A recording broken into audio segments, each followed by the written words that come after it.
பள்ளிக்கல்வித்துறையுடைய அமைச்சர் திரு அன்பில் மகேஷ் பொய்யாமொழி அவர்களே, மாண்புமிகு மருத்துவம் மற்றும் மக்கள் நல்வாழ்வுத்துறையின் அமைச்சர் அண்ணன் திரு மா சுப்பிரமணியன் அவர்களே, சிறப்பு திட்ட செயலாக்கத்துறையுடைய அரசு கூடுதல் தலைமை செயலாளர் திரு பிரதீப் யாதவ் ஐஏஎஸ் அவர்களே, பள்ளிக்கல்வித்துறையுடைய அரசு முதன்மை செயலாளர் திரு சந்திரமோகன் ஐஏஎஸ் அவர்களே, தமிழ்நாடு திறன் மேம்பாட்டுக் கழகத்துடைய மேலாண்மை இயக்குனர் திரு கிராந்திகுமார் ஐஏஎஸ் அவர்களே, தமிழ்நாடு பாடநூல் அரசு மேலாண்மை இயக்குனர் திரு சங்கர் ஐஏஎஸ் அவர்களே, பள்ளி கல்வித்துறையினுடைய இயக்குனர் திரு கண்ணப்பன் அவர்களே, தமிழ்நாடு மாதிரி பள்ளிகளுடைய உறுப்பினர் செயலர் திரு சுதன் ஐஏஎஸ் அவர்களே, நான் முதல்வன் போட்டித் தேர்வு பிரிவினுடைய திட்ட இயக்குனர் திரு சுதாகரன் அவர்களே, அரசின் அனைத்து அலுவலர்களே, காணொலி காட்சி மூலமாக அனைத்து மாவட்டங்களிலிருந்து இணைந்துள்ள மாவட்ட ஆட்சித்தலைவர்களே, கல்லூரி கனவு திட்டத்தில் பயன்பெற வந்துள்ள மாணவ மாணவிகளே, அவருடைய பெற்றோர்களே, பெற்றோர் ஆசிரியர் கழகத்துடைய துணை தலைவர் திரு சகோதரர் முத்துக்குமார் அவர்களே, சகோதரர் ராஜீவ்காந்தி அவர்களே, சகோதரர் பி கே பாபு அவர்களே, ராஜா அவர்களே, வந்திருக்கக்கூடிய கழக நிர்வாகிகளே, எஸ்எஸ்சி மற்றும் ஆர்ஆர்பி வங்கி தேர்வுகள் வெற்றி பெற்றுள்ள வெற்றியாளர்களே, பத்திரிகை மற்றும் ஊடக நண்பர்களே, ஆசிரியர் பெருமக்களே, அனைவருக்கும் இனிய காலை வணக்கத்தை நான் தெரிவித்துக் கொள்கின்றேன். நம்முடைய மாண்பு முதலமைச்சர் அவருடைய கனவு திட்டமான நான் முதல்வன் திட்டத்தின் கீழ் இந்த கல்லூரி கனவு 2025 திட்டத்தை துவங்கி வைக்கிறதுலையும் எஸ்எஸ்சி, ஆர்ஆர்பி மற்றும் ஐபிபிஎஸ் இல் வெற்றி பெற்ற மாணவர்களை பாராட்டி உங்களை எல்லாம் சந்திப்பதில் நான் மிகுந்த மகிழ்ச்சி அடைகின்றேன். இங்கே ஏராளமான மாணவர்கள் மாணவிகள் வந்திருக்கிறீங்க. அதே போல பல்வேறு மாவட்டங்கள் இருந்தும் ஜூம் கால் மூலமா, காணொலி காட்சி மூலமா பல்வேறு மாணவர்கள் இணைஞ்சிருக்கிறாங்க. நீங்க எல்லாம் ஸ்கூல் முடிச்சுட்டு காலேஜ் பத்தின அந்த கனவோடு இங்க வந்திருக்கிறீங்க. 2K கிட்ஸ் உங்களுக்கு அட்வைஸ் பண்ண சுத்தமா பிடிக்காதுன்னு எனக்கு தெரியும். தந்தை பெரியார் அவர்கள் அடிக்கடி சொல்வார், யார் எதை சொன்னாலும் அதை அப்படியே ஏத்துக்காத, ஏன், எதுக்கு, எப்படி அப்படின்னு கேள்வி கேளு. அப்படி கேள்வி கேட்டு அது உன்னுடைய பகுத்தறிவுக்கும் புத்திக்கும் எட்டுனா மட்டும் அதை ஏத்துக்கோன்னு தந்தை பெரியார் அவர்கள் சொல்வார். தந்தை பெரியார் அவர்கள் சொன்ன விஷயத்த யார் ஃபாலோ பண்றாங்களோ இல்லையோ, இங்க வந்திருக்கக்கூடிய ஜென்சி இளைஞர்கள் நீங்க அதிகமா ஃபாலோ பண்றது நீங்க மட்டும்தான். அந்த அளவுக்கு இயல்பிலேயே அறிவும் ஆற்றலையும் பெற்ற உங்களை சந்திக்கிறதுல மிகவும் மகிழ்ச்சியாக இருக்கின்றது. பள்ளிக்கூட படிப்பை முடிச்சுட்டு நீங்க எல்லாம் உயர்கல்விக்காக வெளி உலகத்துக்கு இப்பதான் போக போறீங்க. உங்களை பத்திரமா கையை பிடிச்சு அழைச்சிட்டு போய் உங்களுக்கெல்லாம் ஒரு சரியான எதிர்காலத்தை அமைச்சு கொடுக்கறது தான் இந்த கல்லூரி கனவு திட்டம் செயல்படுத்தப்படுது. பல்வேறு சூழல்களால உயர்கல்வி சேர தயங்குற மாணவர்கள் இருக்கின்றாங்க. அவங்களை கண்டுபிடிச்சு உரிய வழிகாட்டுதல்களை கொடுத்து கல்லூரியில சேர்த்து விடுறது தான் இந்த கல்லூரி கனவு திட்டத்துடைய ஒரே நோக்கம். அப்படித்தான் கல்லூரி கனவு மூலமா ஒவ்வொரு வருஷமும் 1,00,000 மாணவர்களை நாம உயர்கல்வி படிக்க வைக்க போறோம். நீங்க ஸ்கூல் படிக்கிறப்போ 10ஆம் வகுப்பு தேர்வு மிக மிக முக்கியம். அதுதான் உங்களுடைய வாழ்க்கைக்கு அடித்தளம் அப்படின்னு உங்களுடைய பெற்றோர்கள், ஆசிரியர்கள் சொல்லியிருப்பாங்க. அடுத்து +2 போறப்போ +2 தான் உங்களுடைய வாழ்க்கையை மாத்த போகுது அப்படின்னு சொல்லியிருப்பாங்க. நிச்சயமா இப்ப காலேஜில் ஒழுங்கா படிச்சாதான் வாழ்க்கையில எல்லாமே கிடைக்கும்னு சொல்லி உங்களை பயமுறுத்துவாங்க. இது ஏதோ உங்களை பயமுறுத்த மட்டுமே சொல்ற விஷயம் கிடையாது. படிப்பு தான் உங்களுடைய வாழ்க்கையை மாத்துறதுக்கான ஒரே டேர்னிங் பாயிண்ட். இன்னைக்கு இவ்வளவு பேர் காலேஜ் போக போறீங்க. 100 வருஷத்துக்கு முன்னாடி நிலைமை எப்படி இருந்துச்சுன்னா கிடையாது. உங்களுடைய பல பேருடைய தாத்தா பாட்டி பள்ளிக்கூட வாசலையும் மிதிச்சிருக்க மாட்டாங்க, பள்ளிக்கூட படிப்பை தாண்டி இருக்க மாட்டாங்க. ஆனா இன்னைக்கு அந்த நிலைமை மாறி இருக்கு. இன்னைக்கு இந்தியாவிலேயே அதிகம் பேர் உயர்கல்வி படிக்கிற மாநிலமா நம்முடைய தமிழ்நாடு உயர்ந்திருக்கு. அதற்கு தந்தை பெரியார், பேரறிஞர் அண்ணா, முத்தமிழர் கலைஞர் அவர்கள் எடுத்த முயற்சினால, அவங்களுடைய செயல்பாடுகளால கிடைச்ச இடஒதுக்கீடு மிக மிக முக்கிய காரணம் என்பதை நீங்க புரிஞ்சுக்கணும். இடஒதுக்கீடு கிடைச்சதுனாலதான் இன்னைக்கு எல்லாருக்கும் கல்வி போய் சேர்ந்திருக்கு.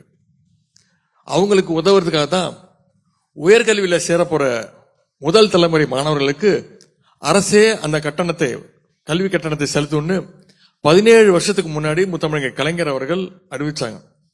அது மட்டும் இல்லாம பிற்படுத்தப்பட்ட ஒடுக்கப்பட்ட மாணவர்களுக்கு ஸ்காலர்ஷிப், காலேஜில் போயிட்டு வரதுக்கு ஃப்ரீ பஸ் பாஸ்ன்னு கலைஞர் அவர்கள் ஏராளமான திட்டங்களை உருவாக்கி கொடுத்தாங்க. இதையெல்லாம் நான் உங்ககிட்ட சொல்றதுக்கு ஒரே காரணம், நீங்க இந்த இடத்துக்கு வந்து சேர்றதுக்கு ஒரு பெரிய இயக்கத்தோட உழைப்பு இருக்கு. கழக அரசு கொண்டு வந்த பல திட்டங்கள் இருக்கு. இவ்வளவும் சேர்ந்துதான் இன்னைக்கு உங்களை எல்லாம் இந்த நிலைமைக்கு மேல உயர்த்தி இருக்கு. இதுக்கு மேலேயும் உயர்த்த இந்த அரசு முயற்சித்துட்டு இருக்கு. இன்னைக்கு கலைஞருடைய தொடர்ச்சியா நம்முடைய முதலமைச்சர் அவர்கள் அரசு பள்ளியில படிச்சு உயர்கல்வி சேர்கின்ற மாணவ மாணவிகளுக்கு தமிழ் புதல்வன் அப்படின்ற திட்டம், புதுமை பெண் அப்படின்ற திட்டம் அப்படின்னு சிறப்பான திட்டங்கள் கொடுத்துட்டு இருக்காரு. இந்த திட்டங்கள் மூலமா அரசு பள்ளியில படிச்சு உயர்கல்வி சேர்கின்ற மாணவர்களுக்கு மாணவிகளுக்கு மாதம் 1000 ரூபாய் கல்வி ஊக்கத்தொகையை நம்முடைய அரசு முதலமைச்சர் அவர்கள் கொடுத்துட்டு இருக்காங்க. உங்கள பல பேருக்கு அந்த உதவித்தொகை கிடைக்க போகுது. கல்வியை பொறுத்த வரைக்கும் இன்னைக்கு வட இந்தியாவில் இருக்கிற நிலைமை வேற. அங்க இருக்கிற மக்களுக்கு அடிப்படை தேவைகளே பெரிய விஷயமா இருக்கு. அங்க தமிழ்நாடு மாதிரி எல்லா குழந்தைகளும் பள்ளிகளில் சேர்க்கப்படுறது கிடையாது. ஒருவேளை அவங்க பள்ளி படிப்பை முடிச்சாலும் கல்லூரிகளில் சேர்ற மாணவர்களுடைய சதவீதம் தமிழ்நாடோட கம்பேர் பண்ணீங்கன்னா ரொம்ப ரொம்ப குறைவு. GER சொல்லுவாங்க, கிராஸ் என்ரோல்மெண்ட் ரேஷியோ. அதாவது பள்ளிகள்ல இருந்து உயர்கல்வியில காலேஜ் போய் சேருகின்ற மாணவர்களுடைய பெர்சன்டேஜ் தமிழ்நாட்டுல GER எவ்வளவுன்னு பாத்தீங்கன்னா இன்னைக்கு 52%, 52%.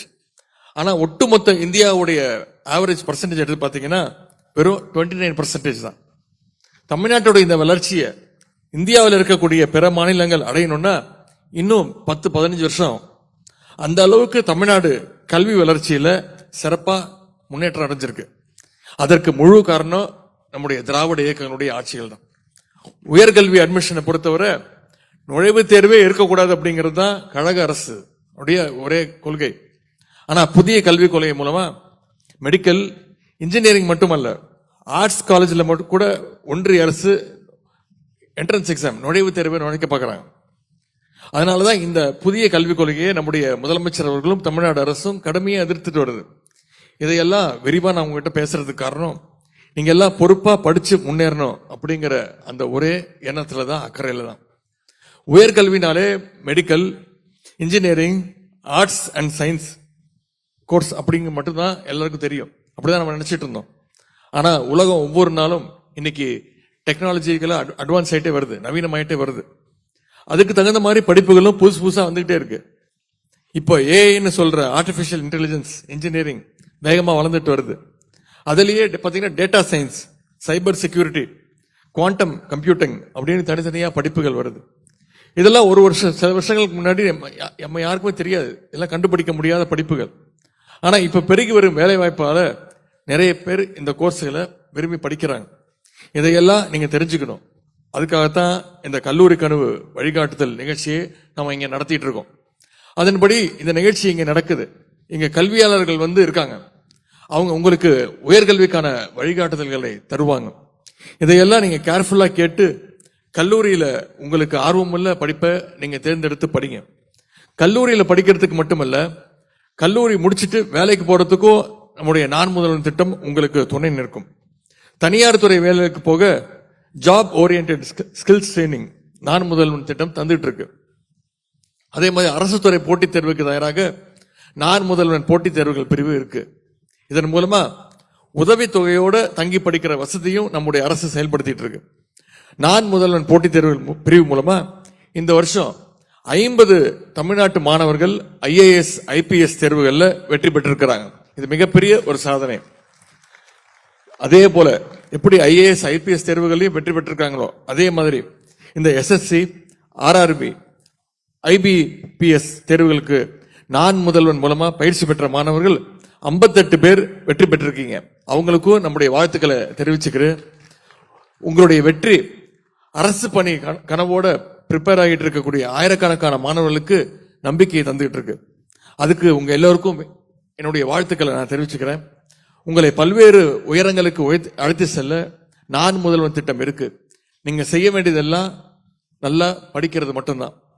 ஆகவே இன்னைக்கு கல்லூரி கனவு திட்டம் மூலமா பயன்பெற போற அத்தனை மாணவர்களுக்கும் SSC ஆர்ஆர்பி, IBPS தேர்வுகளில் வெற்றி பெற்ற வருங்கால அதிகாரிகளுக்கும் மீண்டும் என்னுடைய வாழ்த்துக்களை தெரிவித்து இந்த வாய்ப்புக்கு நன்றி கூறி விடைபெறுகின்றேன். நன்றி, வணக்கம்.